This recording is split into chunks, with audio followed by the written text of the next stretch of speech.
네, 반갑습니다. 무증한 박쌤입니다. 일주일 동안 또 물 많이 챙겨 드시는 일주일이 되셨나요? 정말 물은 소중하거든요. 그래서 잘 챙겨 드시는 게 되게 중요하고요. 좀 빨리 진도 좀 빼자고요. 이게 할 내용들이 너무 많거든요. 그래서 지난주에 이어서 28페이지에 보면 어떤 얘기가 있냐면 콜라나 커피로 갈증, 가로 열고 탈수를 해소할 수 있는가라고 물음표를 하신 거예요. 그래서 이제 현대인들의 가장 큰 문제점 중에 하나가 뭐냐면 하루에 보통 커피를 대여섯 잔 마심으로 필요한 수분을 충분히 섭취하고 있다고 생각하는 사람들이 예상외로 많다. 실질적으로 많거든요. 근데 이 잘 생각하셔야 돼요. 콜라나 커피를 마신 후 조금만 있으면 소변이 마렵다는 것을 느낄 것이다. 배설량을 계산해 보면 마신 양에 비해서 배출한 양이 더 많다는 것을 알게 된다. 콜라와 커피와 같은 카페인 함유 음료나 미네랄이 없는 산성수를 마시게 되면 마셨던 물의 양보다 배출된 소변량이 많아 갈증이 더 심해진다라고 주기현 박사님도 얘기해 놓으신 거예요. 현대인들이 되게 이렇게 상식적인 얘기들이긴 한데 되게 잘못 알고 있는 상식들이 되게 많거든요. 저는 이제 개인적으로 오프라인에서 강의할 때는 첫 시간에 항상 하는 얘기인데 우리 현대인들이 가장 극복해야 할 가장 큰 문제점은 몰상식이다, 몰린 상식이다. 항상 대표적인 예가 뭐냐면은 녹차 얘기들을 되게 많이 하잖아요. 카테킨, 녹차 안에 있는 카테킨이 항암 효과가 있다. 그래서 하루에 8잔 이상 마시면 암 예방 확률이 되게 높다라고 얘기를 했고 그런 연구 결과들이 많아서 현대인들이 녹차를 되게 많이 챙겨 먹는 경향이 있거든요. 근데 한번 생각을 해보십시오. 녹차에는 카테킨만 있는 건지, 녹차에는 굉장히 많은 양의 카페인이 있거든요. 결국 그러면 암은 안 걸리는데 심혈관계 질환으로 죽게 돼 있어요. 그렇게 많이 마시면 탈수가 일어나서. 그러니까 현대인들이 너무 한 가지, 너무나 세분화됐단 말이에요. 현대의학이 가는 길하고 맞춰지다 보니까 뇌 구조가 다 그렇게 간 것 같아요. 그래서 오직 그 한 가지만 바라본다는 거죠. 좋은 성분, 카테킨 그런 거, 카테킨만 바라본다는 것. 그렇지만 녹차에는 카테킨만 있지 않다라는 것이죠. 우리가 레몬에는 비타민 C만 있고 다른 건 하나도 없다라는 얘기예요. 이건 좀 곰곰이 생각을 해보셔야 된다는 얘기죠. 그래서 콜라나 커피를 많이 마시면 이렇게 마신 양보다 카페인에 의해서 배출된 양이 더 많다라는 거예요. 그래서 이제 30페이지에 어떤 그림이 있냐면 탈수에 대한 각종 장애를 갖고 이렇게 그림들이 나와 있어요. 탈수가 됐을 경우 어떤 문제들이 생기는지 장기에 그걸 보게 되면 이제 관절 손상부터 시작해서 뇌세포 신경 손상이 일어나고요. 심부전, 심장이 제 기능을 못하고요. 신장 결석, 사실 신장 결석은 물 탈수 현상 때문에 딱 생긴다고 보기는 되게 어려운 얘기지만 주기현 박사도 이렇게 얘기해놨고요. 폐 부종, 혈전, 염증, 독성화, 간 쪽에 독성화가 된다는 얘기예요. 담낭 쪽하고 이런 문제들이 생긴다고 해놨고 31페이지에 우리가 이제 잘 알고 있는 거 있잖아요. 1에서 2% 탈수가 되면 고통을 느끼고요. 5% 탈수가 되면 혼수 상태가 되고 10% 탈수가 되면 사망을 한다고 돼 있거든요.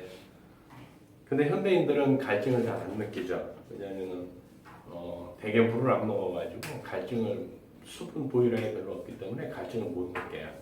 갈증을 못 느끼다 보니까 어떤 현상이 대표적으로 일어나냐면 여름인데도 땀을 안 흘리죠. 체온 조절이 안 된다는 얘기예요. 이미 저체온증이 됐다는 얘기거든요.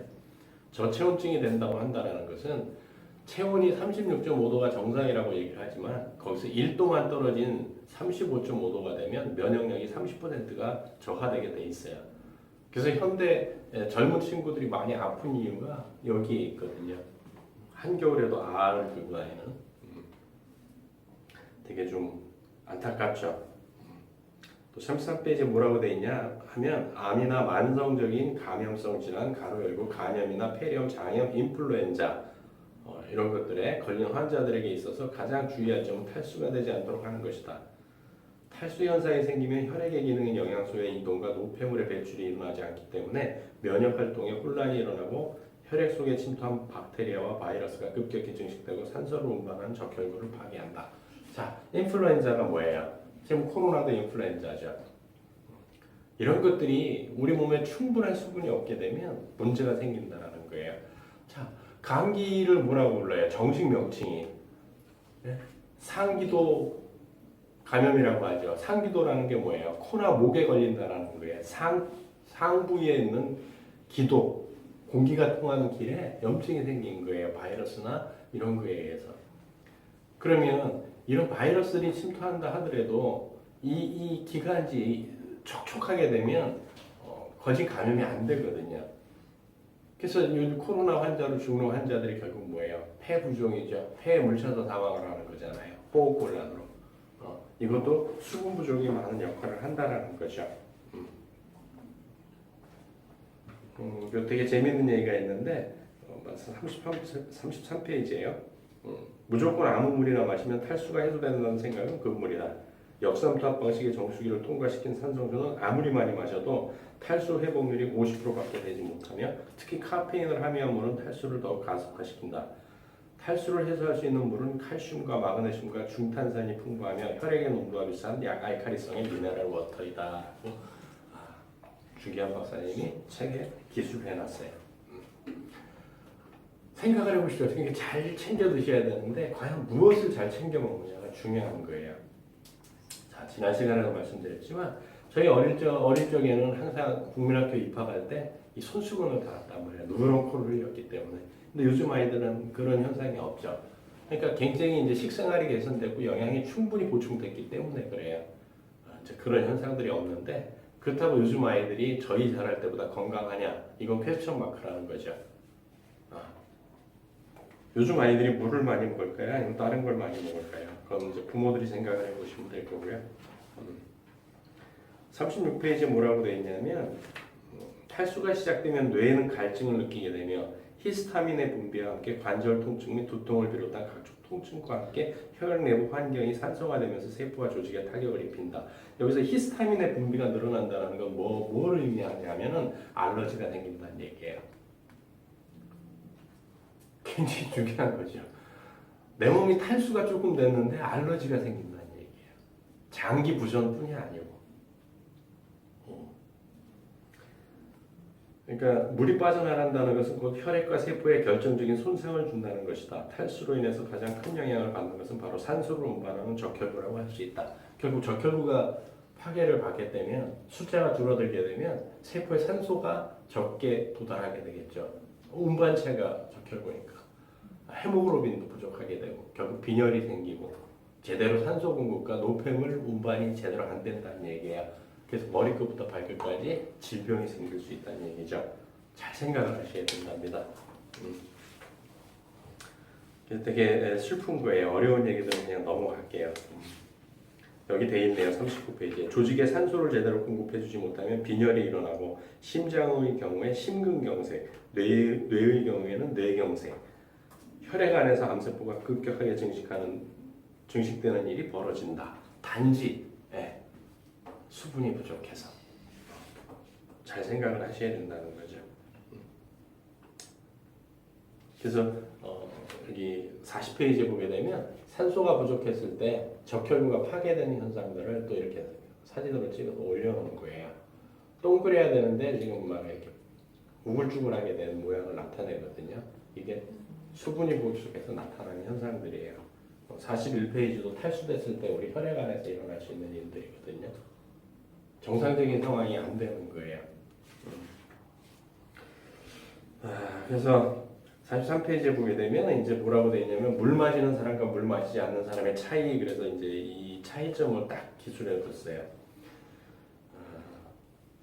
어떤 종류의 암 환자이든지 또는 고혈압과 당뇨병과 고지혈증과 같은 만성적인 생활 습관병을 가진 사람들이 가진 세 가지 공통점을 들라고 하면 첫째는 물을 마시는 습관이 거의 없다.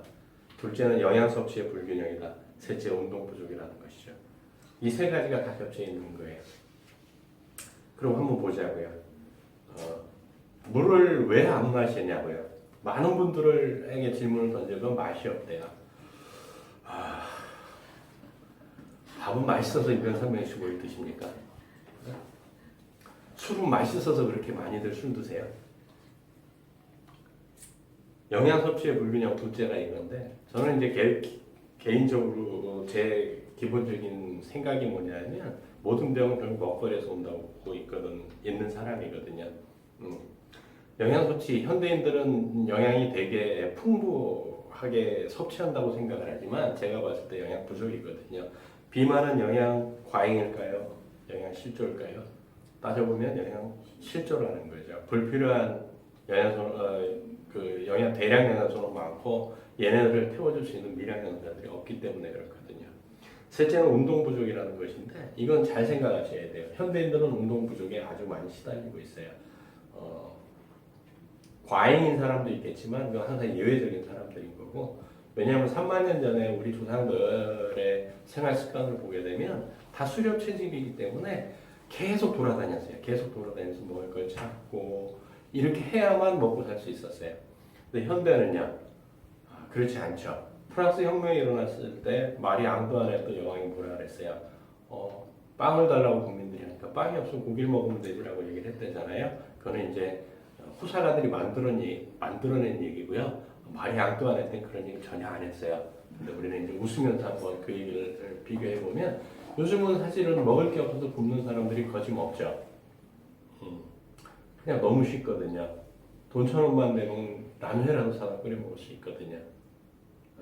그때 굶는 사람은 없는 거예요. 그렇지만 우리가 예전처럼 이렇게 다니면서 먹거리를 채취해야 먹고 사는 그런 시절이 아니기 때문에 일부러 운동을 하지 않는 이상은 정말 운동 부족에 많이 시달리고 있거든요. 하루에 몇 번나 걸으세요? 혹은 뭐 마라톤 하는 분들은 몇 킬로나 뛰세요? 그런 것들을 좀 생각을 해보셔야 된다는 거죠. 아마 대부분의 일상적인 사람들이 이렇게 생각을 하실 거예요. 아파트에서 엘리베이터 타고 내려와서 지하 주차장으로 해서 차를 타고 회사에 출근해서 주차장에 차를 대고 엘리베이터를 타고 사무실에 올라가서 일을 한 다음에요. 끝나면 이것도 역으로 할 거예요. 되게 운동이 부족한 상황이에요. 그래서 일부러 운동을 하셔야 돼요. 어쨌든간 질병을 앓는 사람들은 이 세 가지 습관이 있다라는 거죠. 첫 번째로 꼽는 게 물 마시는 습관이 없다라는 거예요. 44페이지에 되게 재밌는 얘기가 있는데 전 세계에 수많은 혈압 강화제가 있지만 혈압을 근본적으로 치료하는 약은 단 한 가지도 없으며 전부 억제제, 조절제에 불과하다. 혈압 조절제의 뒤에는 늘 차단제, 억제제라는 단어들이 붙어 다니며 의사들은 환자들에게 한 번 혈압약을 먹기 시작하면 일평생 먹어야 한다고 권고한다. 그러나 과연 그럴까라고 이렇게 얘기를 하셨어요. 이 주기환 박사도 의사예요. 의사. 연세대 대학원에서 이렇게 공부하신 분이기 때문에 우리 물을 정말 충분히 많이 챙겨 먹어야 되는 거예요. 사실 물만 잘 먹어도 혈압이 다운되거든요. 46페이지에 뭐라고 되어 있냐면 약을 과도하게 복용하고 스트레스를 받으며 화를 내거나 짜증을 내면 가장 타격을 받는 것이 바로 뇌세포와 혈액 환경이다. 스트레스, 분노, 신경질은 혈액 건강에 아무 도움이 되지 않으며 별로 도움이 안 되네요. 그죠? 뇌세포를 손상시키고 호르몬의 분비 이상과 혈액 환경을 산성화시켜서 혈액순환 불량과 면역 기능 저하에 관련된 합병증을 만든다. 모든 질병의 원인이다 이거죠. 그러게 말이에요. 좀 자세히 보여드릴게요. 47페이지에 있는 그림인데 감염 환자의 혈액과 유방암 환자의 혈액인데 다 파괴돼 있어요. 동글동글해야 되는 혈액인데 다 파괴돼 있단 말이에요.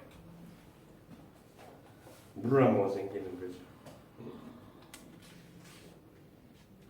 그래서 48페이지에 보면 뭐라고 되어 있냐면 뇌를 보호하는 탈수 방지 시스템, 그래서 결국 갈증 중추라고 얘기가 나오는데 우리가 이제 갈증 중추 뇌에서 갈증을 관장하는 곳과 배고픔을 관장하는 곳이 동일해요. 그래서 다이어트 같은 거 할 경우 배가 고프면 물을 한번 먹어봐라 하는 게 이게 갈증 때문에 날 수도 배가 고픔을 느낄 수도 있는 거거든요. 근데 현대인들은 갈증에 시달리거든요. 어쩌면 현대인들이 정말 배가 고파서 먹는 걸 찾는 게 아니고 갈증 때문에 똑같은 부위가 활성화되기 때문에 배고픔으로 착각을 하는 게 아닌가 생각을 해봐야 되는 시점이 아닌가 생각을 합니다.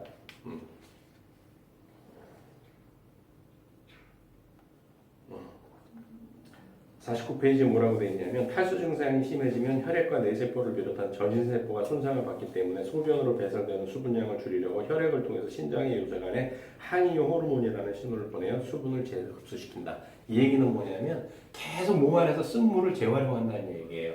결국 어디가 무리가 가요? 콩팥에 사부체가 무리가 간다는 얘기예요. 그걸 계속 필터링을 해야 되니까. 그래갖고 뇌수막에 있는 물로도 하루에 4번 교체를 해줘야 되고요. 이런 상황에서 물을 안 드신다는 건 정말 심각한 문제가 아닌가라고 생각을 해보셔야 됩니다. 50페이지 엄마들 잘 들으세요.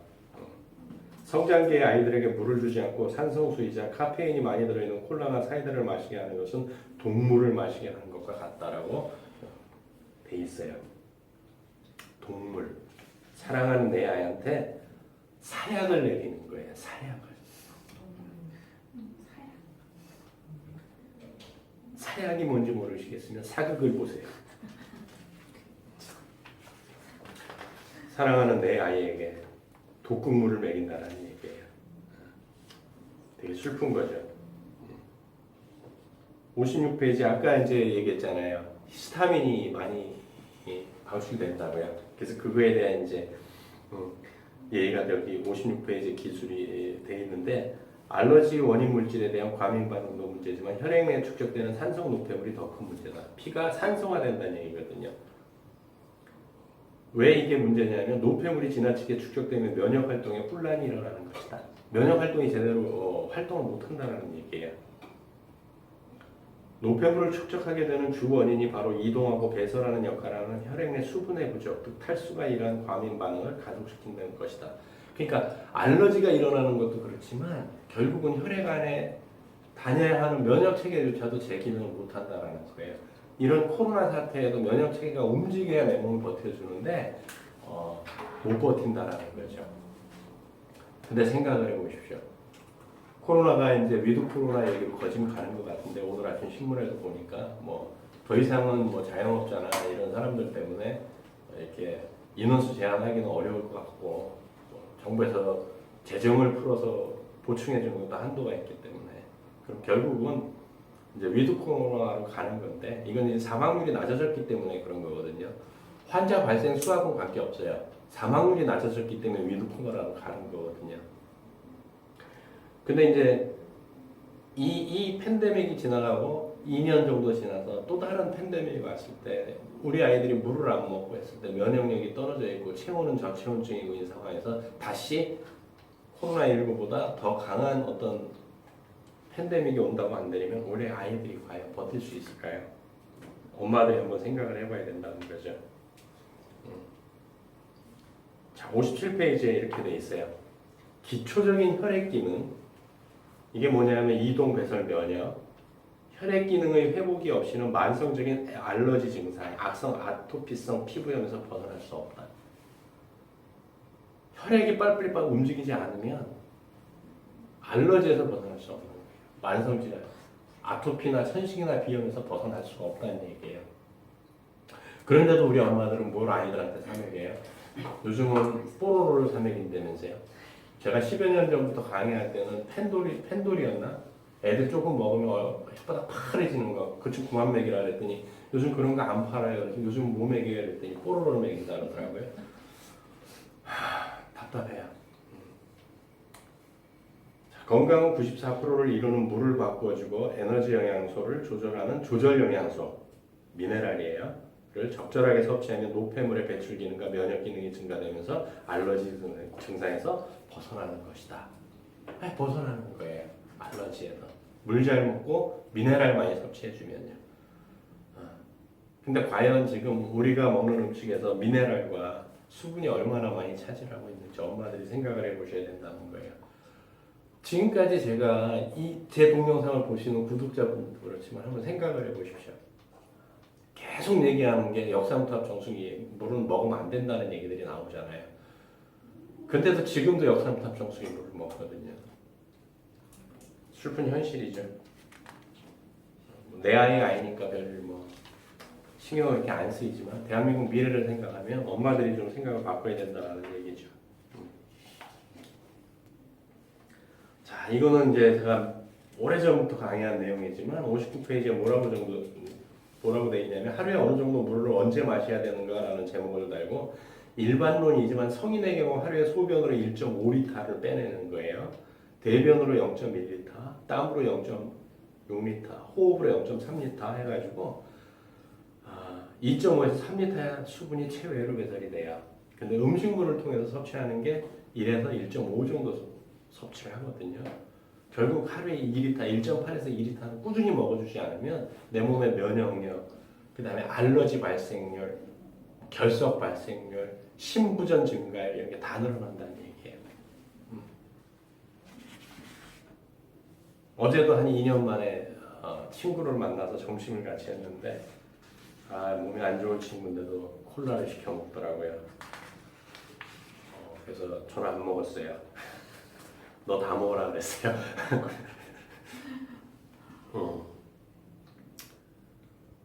66페이지에 보게 되면 이거 정말 잘 생각을 하셔야 돼요. 최근에 깊은 바다의 바닷물을 뽑아서 이 책이 나왔을 때니까 최근이니까 지금부터 꽤 오래된 얘기지만 바닷물을 뽑아서 정수 처리하여 해양 심층수라는 이름으로 초고가로 팔리고 있는 물이 있다. 이러한 심층수 역시 역삼투압 방식의 정수 처리를 거쳐서 심층수 내의 모든 미네랄을 제거한 정제수에 불과하다. 물론 처리한 물을 병에 넣는 과정에서 해수에서 추출한 농축 미네랄을 혼입하기도 하지만 소프트 드링크에 기능성 미네랄을 첨가하는 것과 비슷한 것이며 더욱 위험한 것은 과도한 염분을 넣어서 파는 사람도 있다. 심층수라고 해서 또 염분, 그러니까 나트륨까지 넣어서 첨가하기 때문에 소금을 넣는 건 아니거든요. NaCl을 넣는 거죠. 이런 것들을 우리가 아무 생각 없이 광고에 나온다고 사먹고 있다라는 거죠. 그래서 이제 정제수가 어떤 거고 샘물, 자연수, 지하수가 어떤 거고 미네랄 어떤 거고 중류수가 어떤 거고 이런 종류들이 나오는데 그런 걸 앞에서 많이 했기 때문에 그냥 가는 걸로 하고요. 또 여기서도 이제 71페이지 보게 되면 혈액의 기능을 개선하는 미네랄 워터, 그래서 미네랄의 물속에 있는 미네랄의 중요성을 얘기를 했는데 이것도 이제 되게 많이 얘기가 된 부분이니까 넘어가는데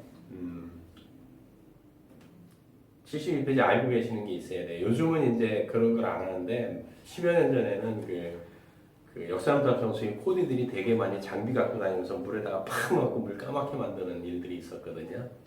그래서 이거 쓰면 안 된다고 얘기하는 그런 케이스들이 되게 많았는데 주기현 박사님이 그거에 대해서 딱 적어 놓으셨어요. 모든 미네랄 워터는 미네랄이 들어있는 물은 전기 분해를 하면 물과 미네랄이 전기 화학적인 반응을 일으키면서 변색되거나 거품이 일어난다. 즉 미네랄이 풍부할수록 더 심하게 변색이 된다는 것을 알아야 한다. 역설적인 이야기지만 건강에 좋은 물일수록 전기 분해를 하면 더 심하게 변색된다는 것이다. 근데 이제 그분들이 어떻게 했냐면은 자기네 역삼투압 정수기 물을 넣고 팍 하니까 색깔이 안 변했어요. 근데 미네랄이 있는 물을 팍 하니까 색깔이 까맣게 변하니까 이런 물을 어떻게 먹냐고 했거든요. 그러니까 소비자도 놀래가지고 역삼투압 정수기를 더 많이 설치를 했었죠. 답답한 양반들이에요. 그걸 보고 놀래는 양반들이 답답한 양반들이에요. 그때 한마디만 했으면 되거든요. 우유 사다가 한번 해보십시오. 우유도 까맣게 되거든요. 그럼 그 썩은 우유는 왜 아이한테 먹이세요? 슬픈 얘기죠. 그래서 제가 아까 말씀드렸듯이 몰린상식, 몰상식이 사람을 병들게 만든다는 거예요. 그래서 뒤에는 이제 세계적으로 이렇게 장수하는 분들의 얘기들, 그 다음에 이제 먹었을 때 이런 얘기들인데 이런 건 좀 그렇게 중요한 얘기는 아니고 84페이지에 보게 되면 산성수가 몸에 왜 좋지 않은가라고 이제 돼 있는데 이거는 좀 아셔야 돼요. 산성수가 왜 몸을 피폐하게 만드는지를. 생명의 근원인 혈액은 94%가 이제 물로 돼 있죠. 근데 약알칼리성을 가지고 있어요. 근데 미네랄을 완전히 제거한 산성수를 지속적으로 마셔도 혈액의 점성이 높아지면서 혈액순환이 나빠지기 때문에 건강이 안 좋아지는 거예요.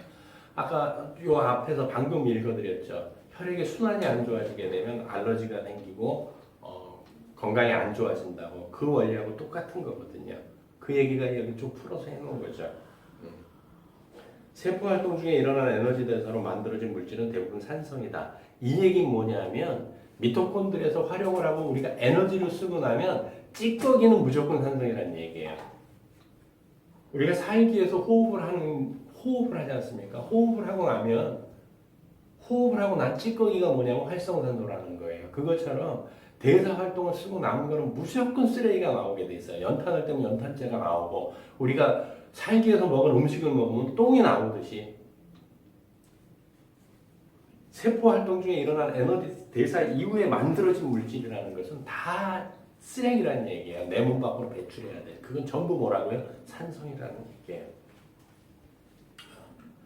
그래서 세포 외액이 알칼리성이기 때문에 세포 내에서 만들어진 산성 대사물은 삼투압의 원리에 의해 세포 외액 쪽으로 이동한다. 그러니까 세포 밖으로 빠져나간다라는 거예요. 삼투압에 의해서.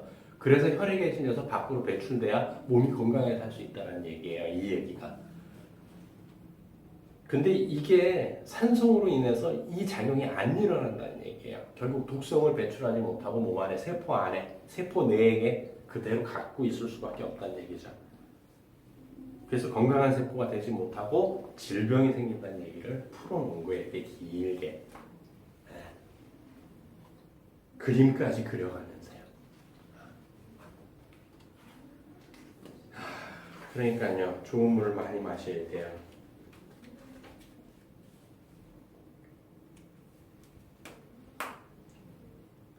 자, 여기 이제 그림이 또 되게 재밌는데 수분이 부족하게 되니까 적혈구가 파괴된 그림들이에요. 다 찌그러져 있거든요. 제 기능을 못 한단 말이에요.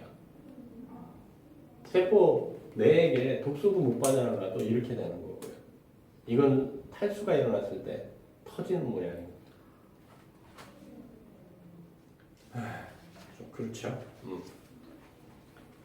그래서 이제 결국 물 얘기가 나오니까 신장 얘기가 안 나올 수가 없죠.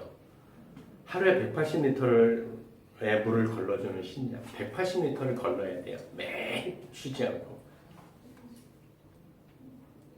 그러니까 잠시도 못 쉬는 거죠. 독성을 끊임없이 제거해야 되는데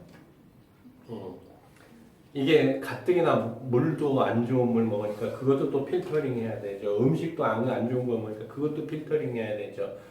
그래서 병원마다 제가 10몇 년 전에 강의할 때 그랬어요. 그 당시에는 어떤 병원이 제일 많이 생겼냐면 대장암과가 계속 생기는 시절이었어요. 그때는 막 병원마다 대장암과가 쭉 와가 생기는 거였고 아니면 뭐 개인 의원이 생겨도 대장암 병원이 막 생기는 시절이었어요. 그때 제가 얘기했어요. 앞으로 3년에서 5년 뒤에 어떤 병원이 생길 것 같으세요? 대답 아무도 못했거든요. 제가 그랬어요. 반드시 인공투석실이 생길 것이다. 근데 지금 병원마다 인공투석실 없는 병원이 없어요. 슬픈 얘기죠. 그래서 신장을 좋게 하기 위해서는 좋은 물을 많이 마셔야 된다는 얘기예요. 그래서 알칼리성 물을 먹어서 혈액을 유지시켜줘야 신장의 기능을 도와줄 수 있다는 얘기들이 나오고 있어요. 자, 보세요. 94페이지에 뭐라고 되어 있냐면 신장의 기능은 과도한 스트레스 또는 고령화에 따라 노화된다. 특히 고령이 되면 수분의 섭취가 줄어들게 되므로 신장의 혈류량의 저하와 노폐물의 여과 기능에 과도한 부하가 걸리게 된다. 신장의 기능이 저하하면 혈액의 산성화와 요산의 함유를 높여서 혈액순환을 잘하지 못하게 만들고 결국 산소 운반이 원활하게 되지 못하여 만성 피로는 물론이고 면역 기능의 저하와 신장의 기능 부전과 심장의 기능 부전이 일어나기 쉬운 체질이 된다라고 얘기를 해놨어요. 여기서 되게 재밌는 게 뭐냐면 요산의 함유를 높인다고 되어 있죠. 요산의 함유. 요산이 늘어나면 뭐가 생기냐면 통풍이라는 병에 걸리는 거예요. 요산이 늘어나면. 결국 몸이 산성화된다는 얘기거든요. 그래서 요즘 그렇게 통풍 환자들이 많은 거예요. 배출도 안 되고. 이거를 완화시키는 게 알칼리성 물, 약알칼리성 물, 미네랄이 살아있는 물을 충분히 먹어줘야 된다는 얘기를 이렇게 목청 높여 연구한 사람들이 얘기를 하는 거예요. 국내외 연구자들 외에도. 네. 참 슬프죠. 그래서 산성 음료수 96페이지에 이제 산성 음료수 해놓고 약알칼리수 해가지고 이렇게 해놓는데 대표적으로 산성 음료수에는 뭐가 있냐면 야쿠르트, 우유, 포도봉봉, 뿌요소다, 쌀음료. 쌀음료 뭔지 아시죠? 설탕 엄청나게 들어가 있는 아침 햇살 이런 거예요. 사이다, 콜라, 소주, 위스키, 맥주. 아이고 제가 좋아하는 것도 있네요. 아쿠아피나 다사니 이거 물이에요. 굉장히 비싼 물들. 그다음에 포카리 스웨트, 게토레이. 우리 되게 좋다고 생각을 했죠. 이온 음료가 흡수력이 좋아서. 그렇지만 그렇지 않다라는 거예요. 흡수력은 좋지만 몸을 산성화시킨다라는 거예요. 그러니까 어떻게 해야 되겠어요? 좋은 물을 골라 마셔야죠. 99페이지에 뭐라고 되어 있냐면 혈액의 급격한 산성화는 갑상선 기능의 각종의 기능 부전이 일어난다. 이러한 갑상선 기능 저하는 결국 관절염, 심장발작, 당뇨병, 암, 우울증, 비만, 만성피로 등과 같은 깊은 관련성이 있는 것으로 알려졌다. 따라서 혈액의 농도를 바꿔주는 것이 바로 체질 개선이며 체질 개선을 하는데 가장 빠른 것은 노폐물을 배출시켜서 혈액을 맑게 하는 미네랄 워터보다 더 좋은 것은 없다라고 주기현 박사님 얘기를 해놓으셨어요. 그러니까 이제 어떻게 하셔야 되겠어요? 집에 있는 역삼탑 정수기 물을 좀 바꾸실 계획을 하셔야 된다는 얘기예요. 그게 건강을 굉장히 안 좋게 하거든요. 뭐 오늘 내용들이 좀 쇼킹하셨는지 모르겠지만 어쨌든 약속된 시간인데 이렇게 너무 길어도 구독을 안 하시니까 30분이 지났거든요. 그래서 또 이번 주도 또 충분히 미네랄 워터를 미네랄이 풍부한 물을 챙겨 먹는 또 한 주가 됐으면 좋겠습니다. 수고하셨습니다.